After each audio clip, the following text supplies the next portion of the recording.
Hi, Mike. This is Emily P. First of all, thanks for sharing your work today. I went ahead and read over your paper, and I appreciated the notes that you left me regarding what you wanted help with and what you wanted me to look at. So the main things that I want to talk about today were the consistency of your ideas and just making sure that you get really thorough and focused descriptions. Um, Yeah, so why don't we just kind of go through your paper together, and I'm just going to talk about the main ideas that I was thinking about as I was reading.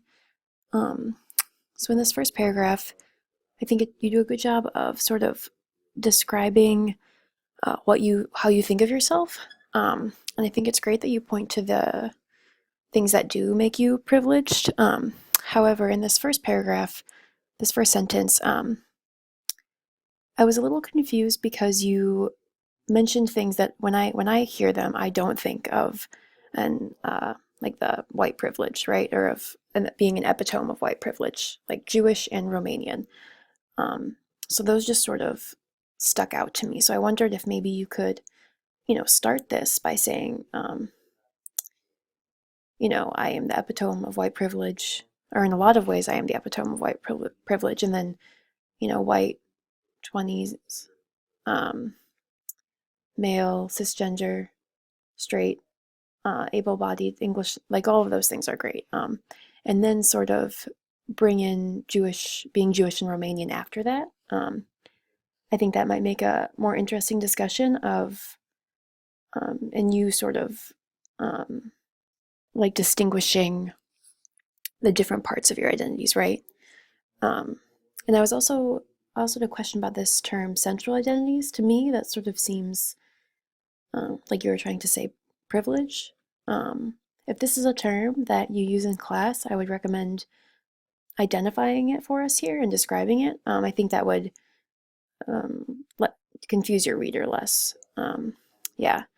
And then I just wanted to point out this last question. While I believe that identity emphasis is it important, more important than the person who possesses those identities? So I think what you're getting at is that the generalities assigned to certain identities are unimportant, and that the actual person who we're talking about is should be more important. But right now, the distinction isn't super clear to me, because you just say identity emphasis is important, and then the person who possesses those identities. I think you could do some work to sort of make it more clear the distinguish what you're trying to distinguish there. So then you make a nice transition into your history, where you grew up, which is great. And I like some of the descriptions that you give here, and it's clear that you grew up in a very diverse neighborhood. Um, but I think there's a little bit of confusion in this paragraph. So you kind of start by saying, describing some of the differences that you observed, which is important.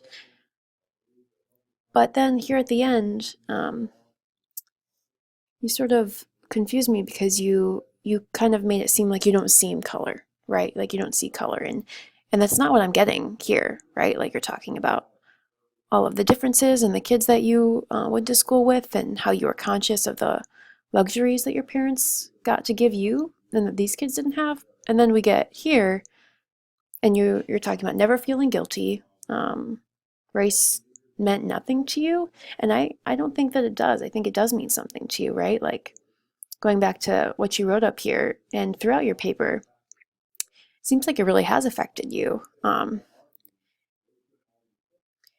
And so even at this point, you say maybe I was blind to the ways in which race affected my friends, and I was never informed of any privilege I possessed as a white kid. So that seems completely to contradict what you've said in other parts of your paper. And I think, I mean, maybe you're trying to talk about how you used to feel, like maybe you didn't see it at first. Um, but I think it might be better just to try to focus this paper on what you did observe and what you did grow, how you did grow from this.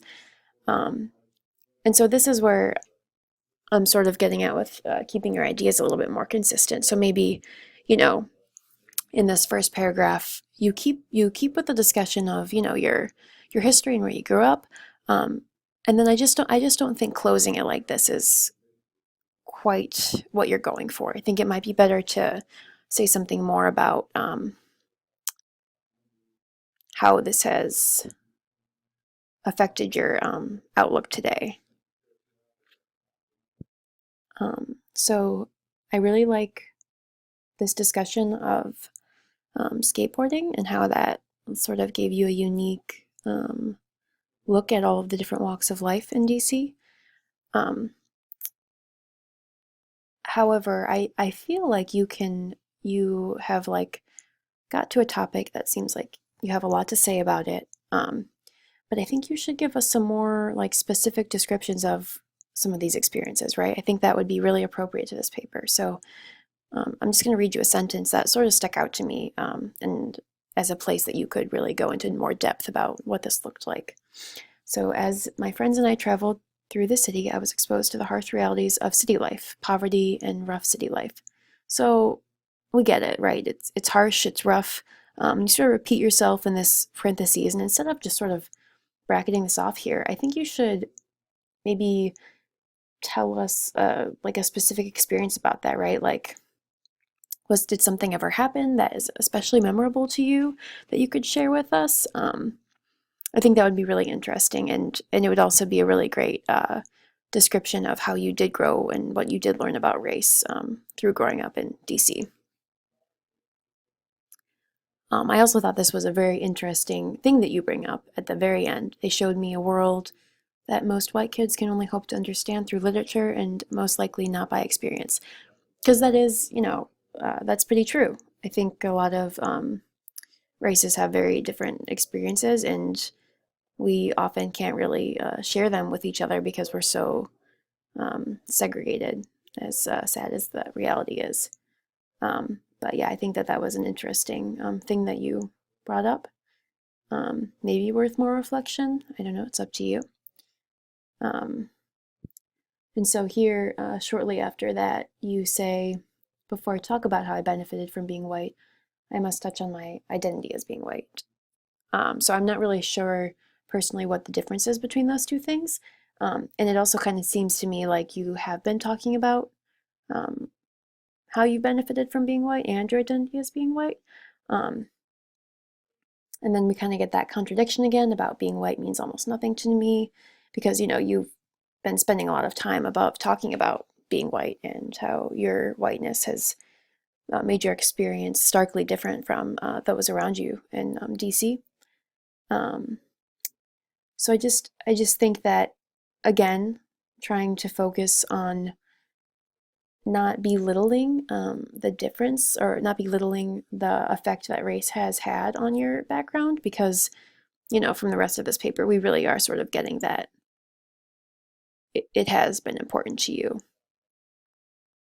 And so, and then you kind of jump a little bit. It was a bit of a jump for me to your being adopted from Romania.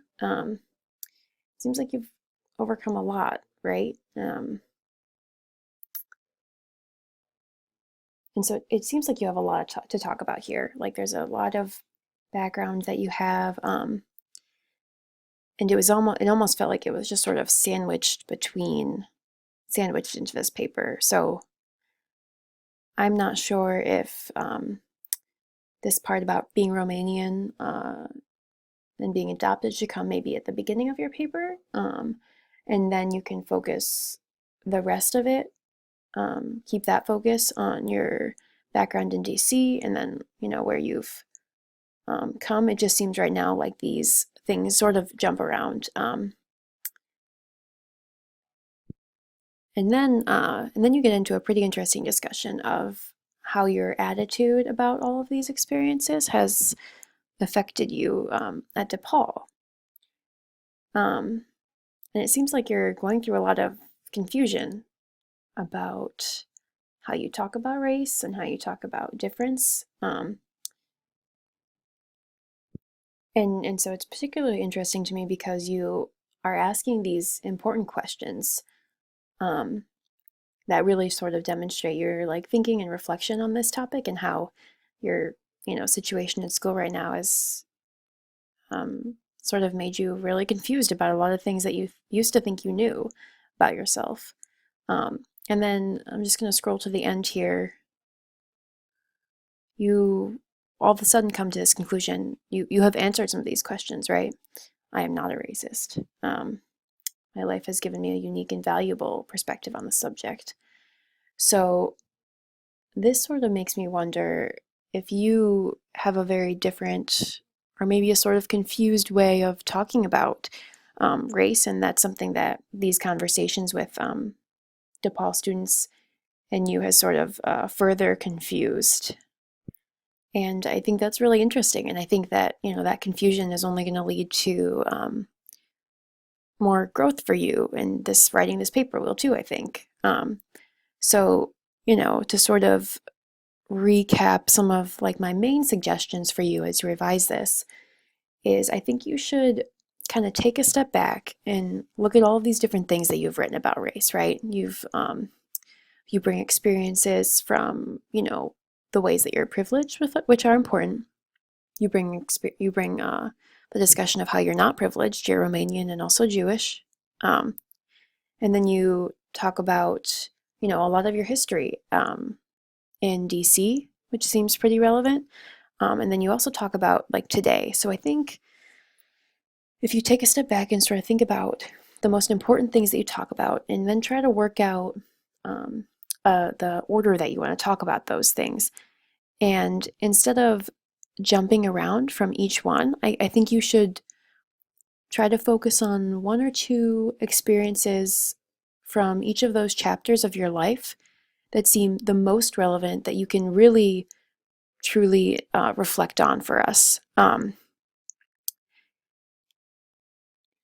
I personally, as I was reading this, I feel like it would be the most intuitive to structure this chronologically, because I think that would be the most effective way to sort of show how your thoughts about race have changed over time. So maybe you can still start with describing yourself as being mostly privileged, but then get into that discussion of being Jewish and Romanian right here, right? Um, and then start there and start with being adopted and how that changed your life. And so then you can maybe talk about, and this is sort of up to you, right? Like the discussion of some of the tumultuous times in your teen years was pretty heavy. And I don't know if you feel like that particularly has to do with your race. If it does, maybe that would be next, right? And then the DC school system. I think skateboarding, bringing in a experience of skateboarding as like a very specific description of how you learned about race in that environment, and then sort of closing it out with these questions that you're asking right now about race at DePaul, and sort of being confused about how do these kids who have grown up around white people all their lives know or think they know more about race and culture than I do. I think that would be a great place to end. Um, and maybe you can focus on some of the specific conversations that you've had, or do you feel confused because you're sticking to the idea that you don't see color or that race doesn't matter? Because after reading this paper, I definitely understand that it does matter to you, right? Like all of these experiences you've named, you are very aware of race, and I think you should not fight that. I don't think that that's wrong. I think that's good, and that's an important part of the problem. Um, yeah, so I hope that me sort of outlining the most intuitive way that I think you should structure this is helpful. And I hope that you also are able to find, a number of specific experiences related to those certain chapters of your life that have taught you the most about race?